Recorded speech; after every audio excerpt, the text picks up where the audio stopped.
데일리 브리핑. 네, 오늘 데일리 브리핑에서는 이 정치적 이슈들을 공화당 입장에서 해부해보는 시간을 갖겠습니다. 상법 전문 스티븐 김 변호사 연결되어 있습니다. 안녕하십니까? 네, 안녕하세요. 자, 이번에 한국의 윤석열 대통령이 미국 공식 방문을 마쳤는데 이 방문에 대해서 미국 정치인들 사이에서 비하인드 스토리, 혹시 재미있는 트윗 이야기가 있겠습니까? 예, 요번에 저희 형님하고 형수님께서 그 백악관 만찬에 참석을 하셨거든요. 아하. 잠깐. 여기서 말씀드리는 형님과 형수님은 영김 의원과 찰스 킴 씨를 말씀하시는 거죠? 예, 그렇습니다. 네. 제 형님이고 제 형수님이죠. 네. 그래서 요번에 참석하고 나서 아주 참 요번에 그 윤 대통령님의 그 공식 방문은 굉장히 성공적으로 이루어졌다라는 지금 평가를 하고 있습니다. 네. 그 만찬의 장소에 갔을 때 정말 그 한국의 경제력이 이제는 뭐 세계 탑이 아니겠습니까? 그래서 같이 온 그 굴지의 기업들 뭐 삼성의 그 이재용 회장님인가요? 그분도 오시고 또 현대 정의선 회장님, 뭐 롯데 신동빈 회장님, 뭐 여러분들이 대동을 하셔가지고 네. 그 대통령을 옆에서 딱 이렇게 받쳐주고 있으니까 굉장한 그 이제 힘도 생기고, 네. 그 다음에 뭐 이런 회사들이 이제 모든 정치인들이 다 아는 회사들이니까 굉장히 그 뭐라 그럴까요? 그 대통령에게 힘을 실어주는 그런 분위기를 자아냈고, 또 특히 이번에 아주 성공적인 거는 의회 연설이 정말 그 많은 의원들에게 아주 긍정적으로 지금 받아들인 것으로 지금 얘기를 하고 있습니다.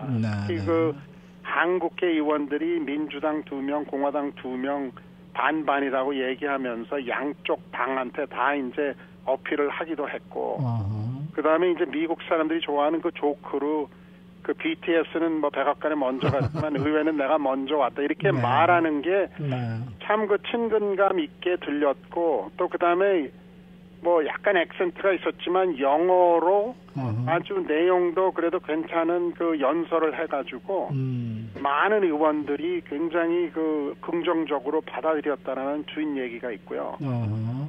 이런 이제 긍정적인 이미지는 앞으로 한국과 미국 사이에 어떤 이제 뭐라 그럴까요? 정책적인 문제나 일을 해결하는 데 있어서 한국의 눈에 보이지 않게 굉장히 긍정적으로 파지티브하게 나타날 것으로 그렇게 이제 보고 있습니다. 네. 그런데 뭐 미국의 민주당 쪽도 그렇고 한국의 민주당 쪽도 그렇고 뭐 와서 퍼주기만 했고 받아가는 건 아무것도 없다. 또 무슨 뭐 노래방에 와서 노래 부른 거냐 뭐 이런 식의 또 얘기들도 나오고 있던데 어떻게 생각하십니까? 근데 그거는 뭐 어쩔 수 없이 뭐라 그럴까요? 반대쪽 당이기 때문에 그런 말을 하는 거에 대해서 뭐 저는 뭐 말할 수 있다라고 생각을 합니다. 조금 이제 도가 좀 지나치고 혹은 이제 뭐라 그럴까요? 이제 언어의 선택에 있어서 조금 좀 그런 문제가 있지만 이거를 긍정적이고 볼 수 있는 면도 보고 또 부정적으로 볼 수 있는 것도 봐야 되겠지만 우선 지금 윤 대통령님이 와서 이제 공식적으로 방문을 벌인 모든 행동에 있어서 미국 정치인들이 받아들이는 입장에서는 아주 긍정적으로 그리고 아주 뭐라 그럴까요? 이렇게 딱딱한 이미지고 그냥 짜여진 틀에서 그냥 이렇게 맞춰가는 게 아니라 그 의회에서도 그 보셨는지 모르겠습니다만 들어갈 때나 나올 때나 뭐 거의 모든 그 악수를 원하는 의원, 사인을 원하는 의원들한테 다 사인해주고 그랬거든요. 이런 것들이 굉장히 그 미국 그 의원들한테는 아주 파지티브하고 긍정적으로 그렇게 보인 것으로 지금 뒷얘기가 있습니다. 네. 자, 미국에서 진보적인 주의 주민소득세 세금 수입이 현저하게 줄어들고 있다는 소식이 있는데요. 이건 어떤 내용입니까? 이게 요즘 최근에 이제 월스트리트저널에서 나온 기사 내용인데요. 이거는 뭐 수시로 이 신문이나 기사를 통해서 많이 접하는 내용인데 지금 뉴욕, 캘리포니아, 일리노이즈 같은 그 블루 스테이트죠. 이제 진보적인 주에서 지금 엄청난 숫자의 주민들과 비즈니스들이 지금 떠나고 있다라는 얘기입니다. 그로 인해 가지고 예를 들어서 뉴욕주 그러니까 주민의 인컴 텍스 수입에 관해서 2021년도에 2년 전에 비해서 약 16 빌리언 달러가 줄었다고 합니다. 예를 들면 2021년에 주민 소득세 수입이 24 빌리언 이상 줄었고 2020년에는 거의 20 빌리언이 줄었고 2019년에는 9 빌리언 달러 주 세금이 줄었다라고 세금 수입이 줄었다라고 하는 이런 그 이제 조사가 나왔습니다. 그리고 이제 대부분이 이런 주에서 플로리다로 이주를 했고 뭐 플로리다주 그 이제 하이웨이 패트롤에 의하면은 뭐 올해 몇 개월간 10,000명 이상의 뉴욕 주민들이 플로리다 주민 그 라이센스로 바꿨다라고 그래요. 그러니까 지금 어마어마한 숫자가 이게 뉴욕뿐만이 아니라 캘리포니아도 마찬가지입니다. 캘리포니아도 2021년에 그 주민 소득세 수입이 한 229 빌리언이 줄어들었습니다. 그리고 일리노이스도 2021년에 10 빌리언이 줄어들었고 대부분의 이런 줄어드는 세 수입이 플로리다하고 텍사스로 주민들이 이사 가서 이제 그 주들의 그 세 수입이 이제 늘어났죠. 그러니까 결국 이제 뉴욕주 같은 경우에는 주 세금이 최고 거의 11% 되거든요. 10.9%입니다. 그거에 비해서 플로리다나 텍사스 같은 데는 이제 주 그 소득세가 없으니까 인컴 텍스가 없으니까 그 주로 이사하게 되면 벌써 10.9%라는 세금을 줄이게 되는 거죠. 그러니까 뭐 아시다시피 그 아주 유명한 골프 선수들이 대부분 플로리다나 텍사스에 자리매김을 하고 거기에 사는 이유가 이런 세금 문제 때문이라고 볼 수 있겠습니다. 예. 아니 그런데 사실 그렇지 않습니까? 민주당은 좀 세금을 많이 걷는 스타일이고 공화당은 뭐 세금을 조금 내리자는 이제 스타일이고 그런데도 민주당 주가 그렇게 많이 지금 세금이 줄어든다는 얘기는 그렇게 지금 대기업들이 떠나는 것만으로는 그게 과연 모든 원인이 될 수가 있을까 이런 생각이 들기도 하는데 어떻게 보세요? 근데 문제는 대기업이 떠나게 되면은 거기에 있는 중역들이 다 떠나게 되거든요. 예를 들어서 테슬라의 헤드쿼터가 텍사스로 갔는데요. 가게 되면은 우선 일란 머스크도 텍사스 레지던트가 되고 거기에 모든 중역들이 텍사스로 가게 되는 거거든요. 네. 그러니까 이게 주 소득세뿐만이 아니라 이제 전반적으로 비즈니스를 할 수 있는 환경이 플로리다나 텍사스 같은 데는 굉장히 비즈니스를 하기 쉽게 해주는데 뉴욕, 캘리포니아 같은 데는 지금 계속 뭐 지금 비즈니스 하기를 힘들게 만들거든요. 네.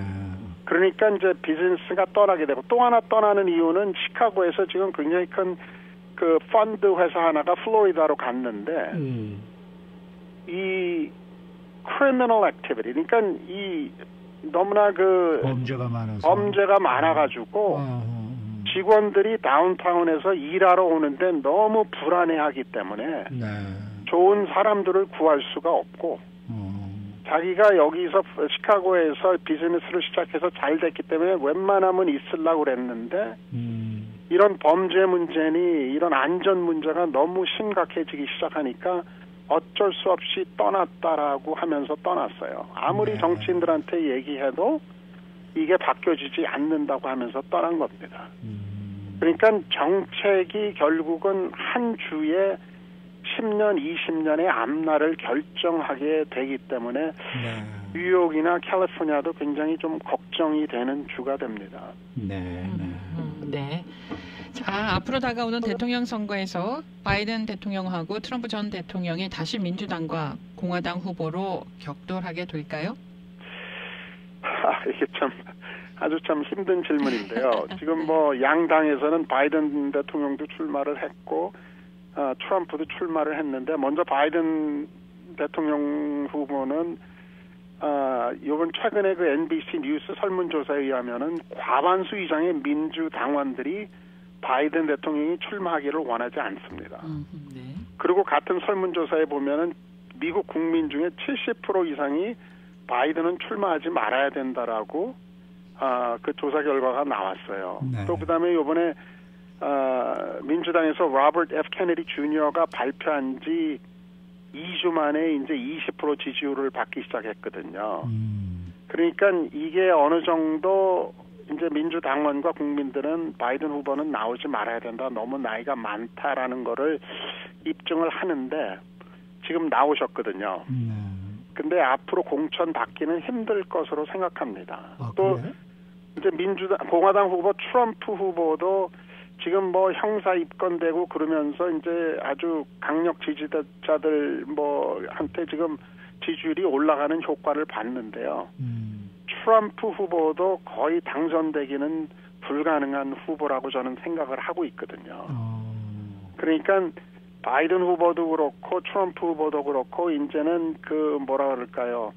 각 당에서 이제 다른 후보들과 선거를 하면서 아마 후보 공천 받기는 좀 쉽지 않을까 그렇게 생각하고 있습니다.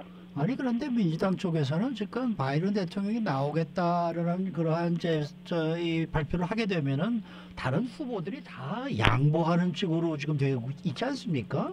그러니까 이제 결국은 이게 서로 그 당마다 이 뭐라 그럴까요? 그 하이어키가 있어가지고 윗사람이 나오고 그러면은 밑에 사람들이 기다려주는 그런 식이거든요.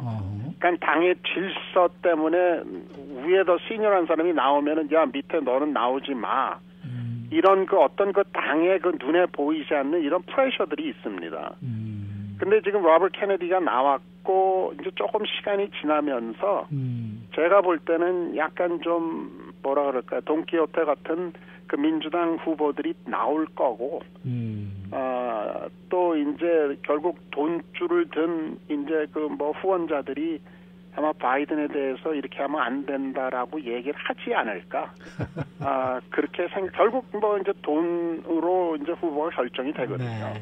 그러니까 돈줄을 쥔 사람들이 모여서 야 이거 바이든은 지금 너무 나이가 많고 말 실수가 많고 조금 문제가 있다라고 하게 되면은 그 절차에서 딴 후보가 뛰어 들어오지 않을까 그런 생각을 합니다. 네. 오늘 말씀 잘 들었습니다. 네, 감사합니다. 네, 네. 지금까지 상법 전문 스티븐 김 변호사와 함께했습니다.